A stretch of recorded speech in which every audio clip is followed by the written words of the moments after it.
Yo, what's going on, guys? Today I'm actually really excited because we're doing the Active Directory box. This one, if you don't know anything about Active Directory, you need to. We'll say that. You have to learn this. And the reason I say that, so a lot of people always ask me, one of the first things they ask me is like, why do people want, experience for a job, even though I already know all these security things? So like a lot of people know, there's not really entry-level security positions. There are in some companies, but usually they want you to have some experience as help desk, system administrator, that type of thing, before they'll transition you into security. The reason for that, I would say 90%, is probably Active Directory. They need to know that you understand it, and that's huge. Why? Because Active Directory is the brains, usually, of an organization. Without Active Directory, nothing works, okay? And it's now getting to where it's more cloud-based, which is good, but it's still the brains. So this is probably the most important box if you're not familiar with it. So without further ado, let's hop into it. If you guys are liking the content, if you guys are liking this cyber defense path that we're doing, go ahead and like the video, subscribe, and let's keep this train rolling. We're almost to 1,000 subs, so that's pretty awesome. I'm really excited about that. So let's hop into it. What is Active Directory? All right, so this is the official definition. Active Directory is a collection of machines and servers connected inside of domains that are collective part of a bigger forest of domains that make up the Active Directory. What does all that mean? Active Directory is everything. It controls everything in your network, okay? We'll cover it more here in a bit. So here's the things we're covering. The domain controllers, okay? So you'll hear them called DCs a lot. Active Directory is on the domain controllers. Forests, trees, domains, user groups, trusts, policies, domains, services. Okay, we're going to cover those. Majority of large companies use Active Directory because it allows for the controlling and monitoring of their users' computers through a single domain controller. So, what is a domain controller? Exactly what it sounds like. It controls the domain. It controls everything. Usually, I will tell you guys, this says through a single domain controller. Almost every company has multiple domain controllers, but they all replicate to each other. So, meaning they have the same information on them, but you can't have just one because even simple things like patching, if you went to patch it and you only had one, nobody can do anything on the network until it comes back up when you restart it. So you have to have multiple for replication. Okay, so I understand what Active Directory is and why it's used. Boom. Okay, so there's two types of Active Directory, or I guess there's more than two types, but these are the two categories: physical and cloud. And cloud is down here. So physical, what's that mean? It means it's physically sitting somewhere that you control. So it's sitting on your on-prem, so on your site, or it's sitting, at a different location, but still on-prem, still physically there. You could go use it or go fly there and use it, whatever. It's physically there, something you can touch. That's basically what it is. So you have the domain controllers. Domain controller is a Windows server that has Active Directory domain services installed. And has been promoted to a domain controller in the forest. So what does that mean? It means you can have a Active Directory domain services installed, but unless it is promoted to a domain controller, then it's not a domain controller. Now, here's what a domain controller does. It holds all the Active Directory data store, handles the authentication authorization services, which we're going to cover these a little bit more, replicates updates from other domain controllers, so that's what I was talking about, where it replicates, allows admin access to manage domain resources. So here's the ASDS data store, the Active Directory data store, holds the databases and processes needed to store and manage directory information, such as users, groups, and services. Okay, so what does all this mean? We're trying to go through it fast because I'm trying to get to the meat and potatoes of this. So it contains a database that contains all the information of an Active Directory domain controller, as well as password hashes for the domain users. So that's big security-wise. You want to know that has all the password hashes, so be careful. Stored by default in system root and TDS, accessible only by the domain controller. So what we're learning here is, and this is one of the main things when you are a hacker, if you get a hold of that domain controller, if you take over a domain controller, it's over. They can't even get you out because you control everything. So if you guys listen to Darknet Diaries and you listen to some of the APTs on there, well, they're not APTs, they're usually state actors, but and legally doing it. But if you listen to some of the NSA stories and stuff, all the time, they're going for, they call them critical servers. These are some of the critical servers. If you have a domain controller in your possession, if you will, meaning you control it, they cannot get rid of you, because what are they going to do? They're going to try and disconnect you. Well, that's fine, because you control the accounts. You can open things up. The only thing they could do is shut their firewall down. That'd be the only way to get you out, and that would be a big problem for them. Okay, so what database does the ADDS contain? And it's right there, ntds.dit. Where is it stored? Right there, system root, ntds. What type of machine can it be a domain controller? Windows Server. All right, so the forest. Here we go. This is where you're going to start hearing a lot of things. If you've worked in IT, you understand some of the terminology like forest trusts and stuff like that. Okay, so a forest. A forest is a collection of one or more domains inside of an Active Directory network. So this is a good example. I like this picture. You have domain tryhackme.com, then you have domain east.tryhackme and west.tryhackme.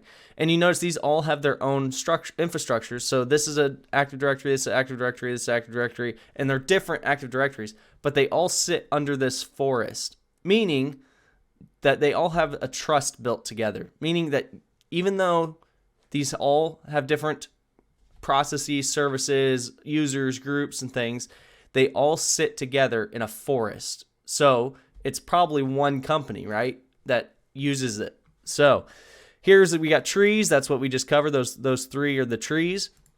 Hierarchy of domains and Active Directory services. Domains, that's what these are. That's what a domain is.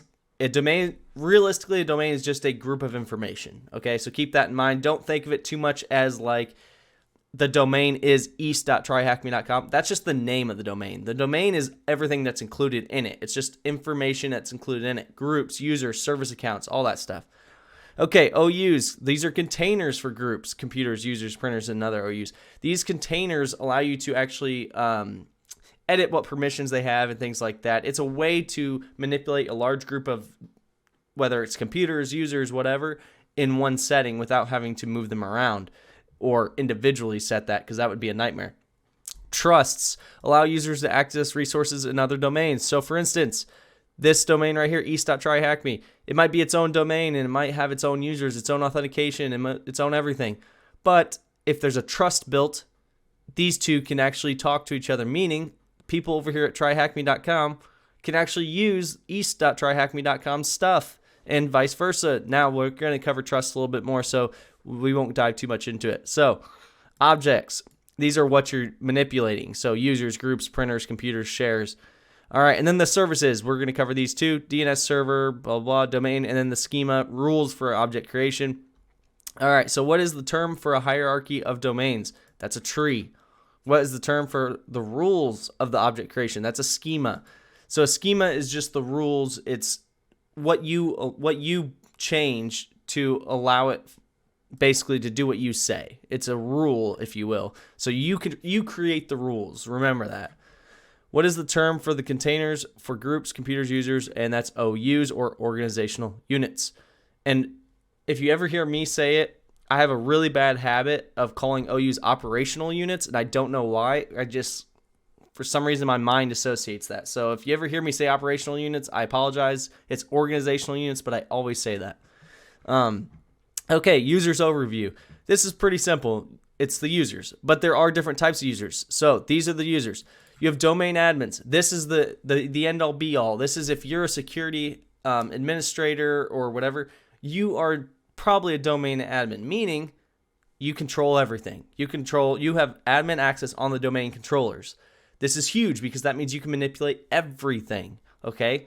Now you have service accounts. They can be domain admins. This isn't best practice, but can be. It may be necessary. So what is a service account? I get this question a decent amount. A service account is an account created in Active Directory that is used for a service. So, perfect example. Let's say you have a website, okay? And then you have a backend database that stores the user accounts for the website. So, user names, passwords, stuff like that. They're stored on a database back in the server room, but your website is public facing, meaning people can access it from the public. Well, that when someone goes to log into that website, it's going to send the login credentials back to the database to see if they match, right?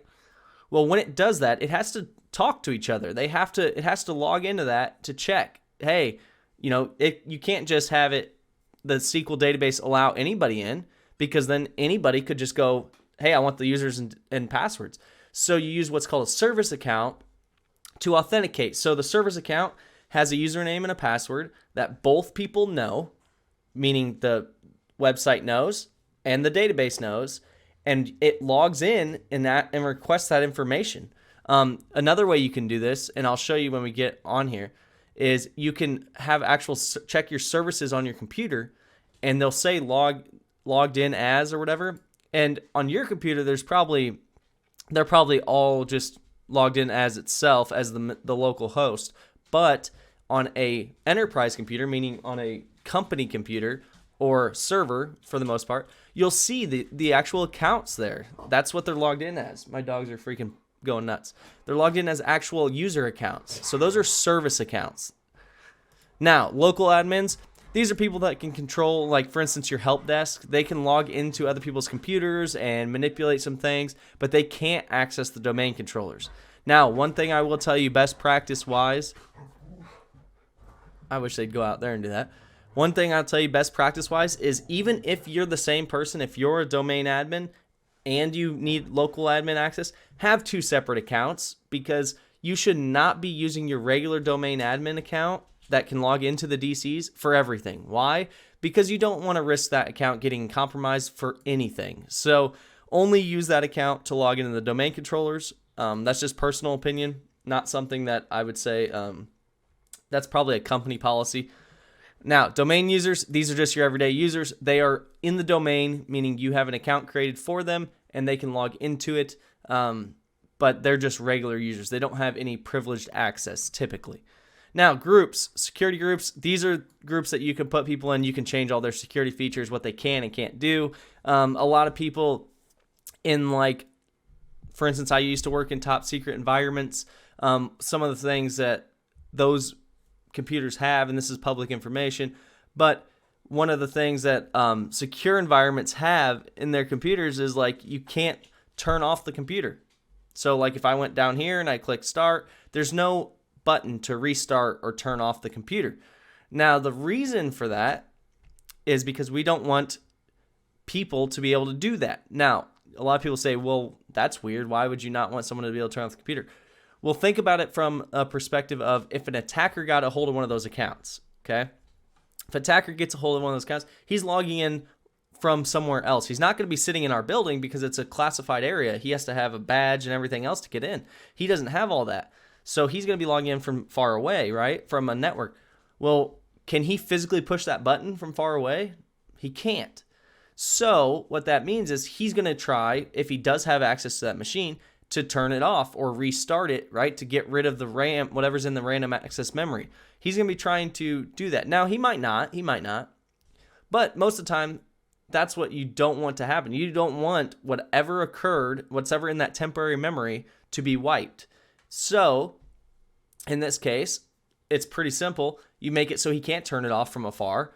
Now, when an attack happens, we can maintain that computer on. If you guys do forensics, you know the number one thing is don't let that computer get turned off, because you want to know what's in that RAM. All right.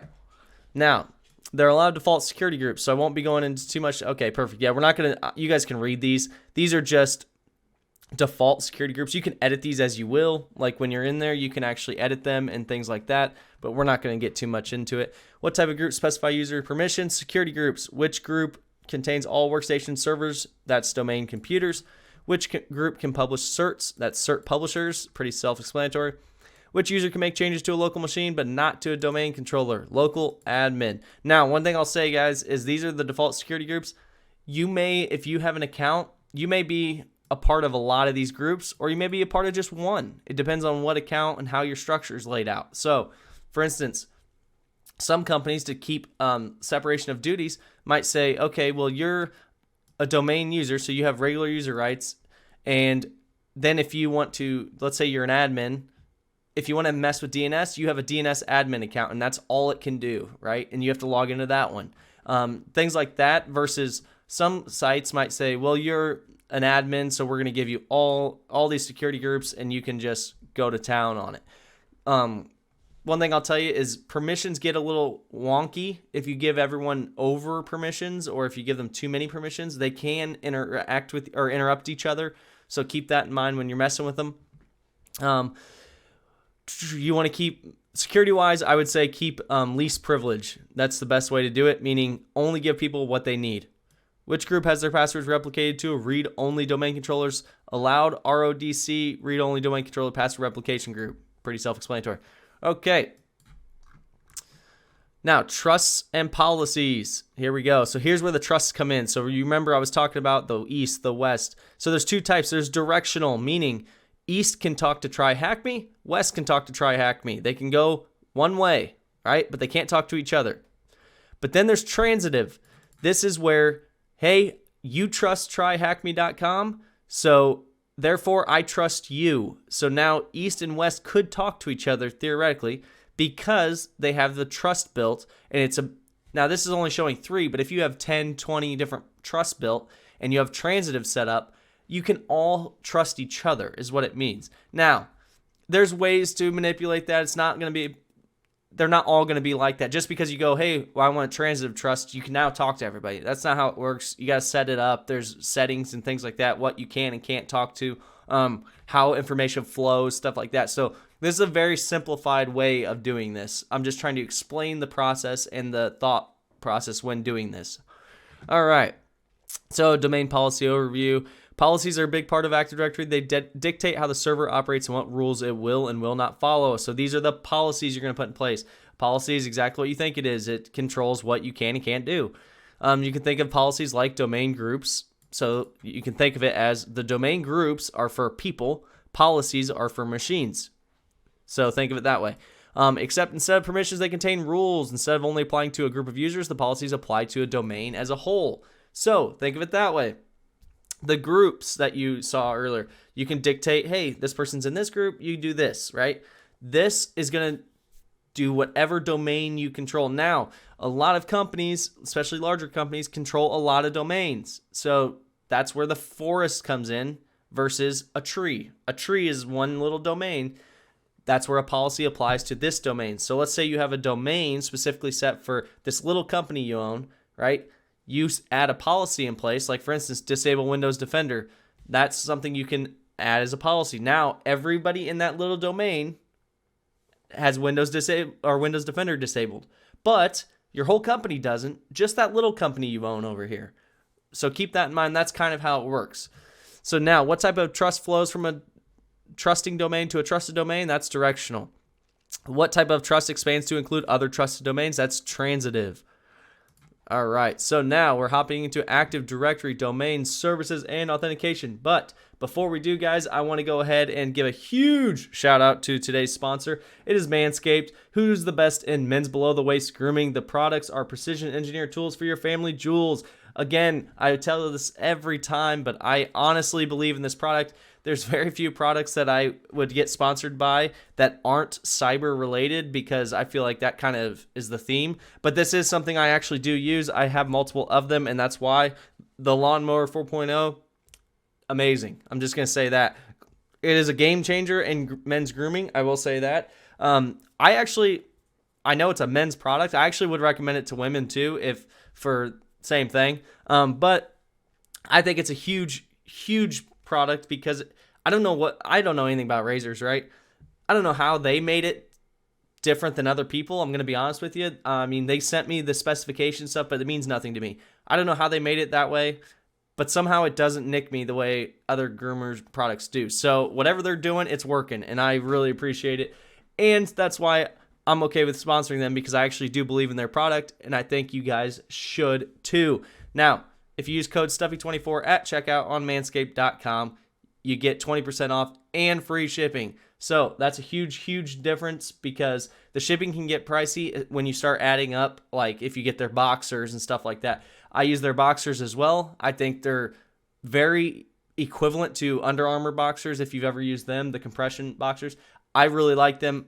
I keep using them. I have no problem with them. So that's my sponsor. Thank you guys. Appreciate you. Now let's hop right back into AD, domain services and authentication. So we've covered users, we've covered policies, we've covered trusts.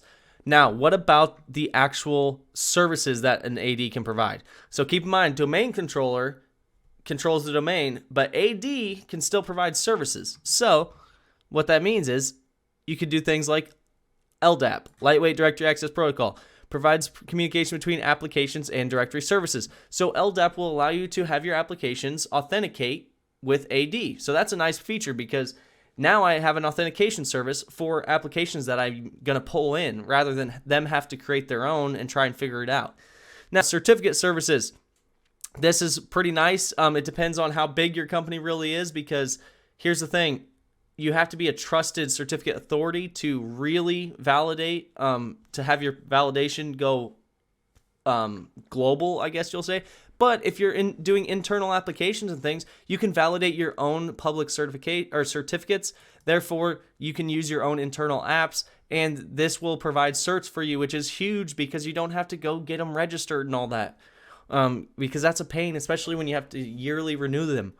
All right, domain name services. So DNS. So yes, if you guys don't know, I know we've talked about DNS on here and everybody uses 8888, which is Google's DNS to reach out and get IPs. But what about for your own internal servers? AD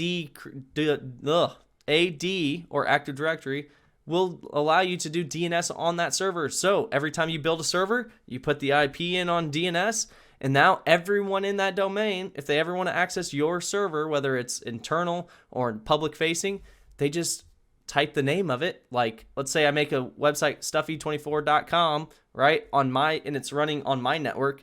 Well, if I have Active Directory set up on a server, I can just put stuffy24.com, one IP, and then every time I type stuffy24 up here, it goes right to that website for me. So it does that feature for you. That's really nice. It can do a bunch of different features. Just keep that in mind that it can run its own services. Okay, so now domain authentication overview. All right, so this is true. So the most important part of Active Directory, as well as the most vulnerable part, is the authentication protocols. So there's two main types, Kerberos and NTLM. Kerberos, if you guys don't know, the way Kerberos works, you authenticate to Kerberos. They check, make sure you got a good account, all that's cool. They give you a ticket granting ticket. So they give you a ticket, right? Now you have a ticket, you can go to the show. You can go anywhere you want as long as you have permissions. It checks all that. It gives you the right permissions and everything. So now you go to try to get to a server or a folder or a file, and they say, okay, give me your ticket. You give them the ticket. They look at it. They review it. They say, hey, Kerberos, is this a legit ticket or is this fake? Kerberos says it's a legit ticket. Go ahead, let them in. Boom, and you get in. So that's how Kerberos works loosely, obviously. Keep in mind, I'm keeping out a lot of details, guys, because I don't have 6 hours to talk to you about domain controllers. Now, NTLM, this is pretty much what you're used to. This is the default Windows authentication. So this is going to say, hey, give me your username, password, boom, boom, boom. Pretty simple. So now, what type of authentication uses tickets? Kerberos, and this happens a lot. And the reason I think they say the most vulnerable part, if you guys haven't heard of being Kerberosted, it's just so there's what's called a golden ticket. It's just a ticket that says you can have access to everything.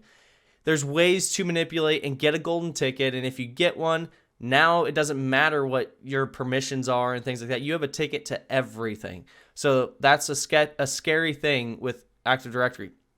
All right, and then what domain services can create, validate, and revoke public certs? Certificate services. Okay, now we have AD in the cloud, Azure AD. So what's the difference? Well, number one, it's not sitting on-prem, so you don't have to worry about that server anymore because Azure worries about it. So what's that mean? You don't have to patch it. You don't have to keep up on maintenance. You don't have to pay for the power bill, the electricity, all that stuff, the HVAC, all that stuff. It's no longer your concern to administrate that. Now, there might be certain things you do need to do on it. Depends on your contract with them. But just keep in mind, that's the main thing. Here's the other thing, big thing, right? Is the Azure AD is much more secure currently. I mean, there could be, in the future 0-day attacks that we don't know about. So keep that in mind. But here's the difference. So instead of LDAP, they use APIs. You guys should be familiar with APIs. It's just a way to call out to the Azure and do whatever it is you need to do with it. Instead of using NTLM, they use OAuth and SAML. Instead of Kerberos, they use OpenID. Instead of the OU tree, they use a flat structure. Instead of domains and forests, they use tenants. And instead of trusts, they use guests. So just understand the difference. Cloud-based sits over at Azure ADs, wherever they're hosting it, and they manage it, meaning they keep it up to date. They're the ones that keep it secure. You don't have to have an entire team dedicated to securing your AD anymore. They'll do that for you for a fee. Now, a lot of you may think, well, that's going to be really expensive, and it is, but at the same time, it's a win-win actually, because they can dedicate an entire team to securing everybody's AD, right? So they're paying high-end security teams to make sure this does not get attacked, whereas you couldn't pay that high-end team. But because they have so many people subscribing to Azure, they can afford it, and you get a good premium service for a reasonable price. And I'm not advocating go to Azure and get AD because I'm not sponsored by them at all. I'm just saying it's really a win-win because they can, when they get a large group of people, they can afford that to that security team, whereas these smaller companies cannot.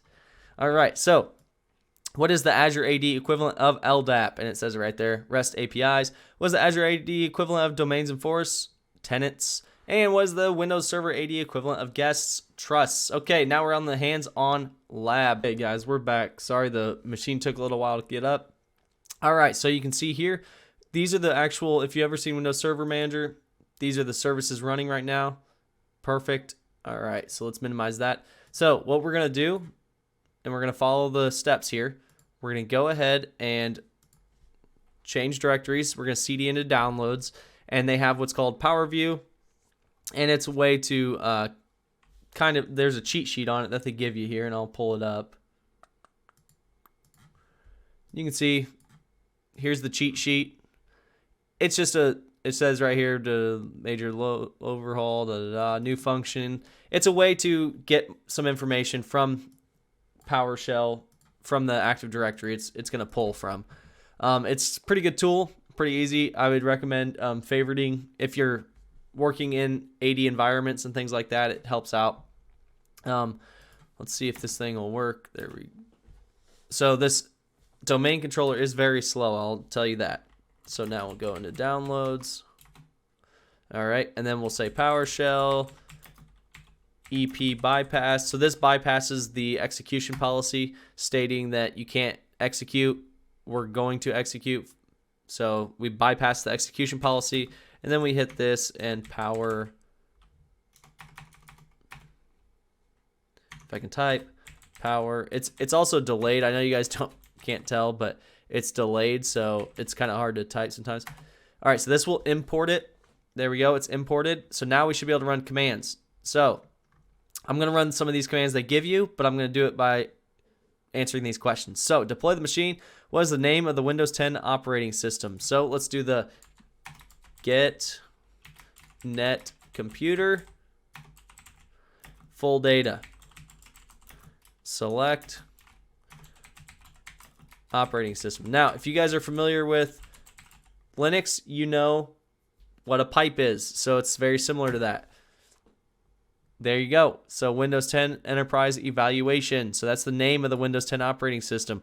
And it's running Windows Server 2019 Standard. Okay. So now they're asking us some questions. What is the second admin name, excuse me. So let's run the second command they give us. Get net user select cn. Okay, and we have admin 2 right there. So that's probably the name of our second admin, okay? Now, which group has a capital V in the group name? Now, one thing I want to point out to you guys here is, see how this says like get domain user, get domain, excuse me, bless me. All right, sorry about that, guys. So see how it says get domain group right there? All right, let me show you. So right here, See how it says get net group? That hint. So if you try to do get and then the domain user or domain group, it doesn't recognize it. So even though the cheat sheet says it, it doesn't recognize it. So you need to use the get net user. So get our net group, excuse me. So you need to use that one, because I tried to use the one that they provide in the cheat sheet because they provide the cheat sheet right here. It did not work. So I had to actually go to the hint and get this, the group name, okay? Group name. And then the asterisk, that says it's a wild card. It says give me all the group names. All right, so what are we looking for? Which group has a capital V in it? And right there, Hyper-V admin. Okay. Now, when was the password last set for the SQL service user? So this one, kind of similar. I had to use get net user instead of domain user. And then the big thing is the SPN. So you just type SPN. So this is a service accounts have SPNs, which is a kind of an identifier for them. And when you do this, it's going to show you which account has an SPN. And you can see here, it's going to give you some information about it. You can see this looks like a lot, right? It looks like a lot of information, but you can see if you start breaking it down, it's not that much information. It's telling you here, the principal name is SQL Service at controller.local. Okay, so the display name is SQL Service. So it's a service account for SQL. Okay, good to know. And there's the SQL Service name, excuse me. And then here you go, service principal name. So we've got the SQL Service name. Now we just need to find when was the last password reset for it. Password last set 5/13/2020, 8:26:58 p.m. So that's it, guys. That's pretty easy. This is a decent little lab. I would say mess around with it some more than to actually get the full exposure to the power view, rather than just messing with it real fast like these 3 answers, because that's pretty quick. But I would use the cheat sheet, manipulate it a little bit. I know they didn't mean to have the cheat sheet be wrong, but I actually like that it was wrong because it requires a little bit of troubleshooting, which means you'll remember it. Usually you remember more from your mistakes than you do from actually getting it right. So hopefully you guys like the video. That's it. That's the conclusion. We covered the basics of Active Directory, blah, blah, blah, blah.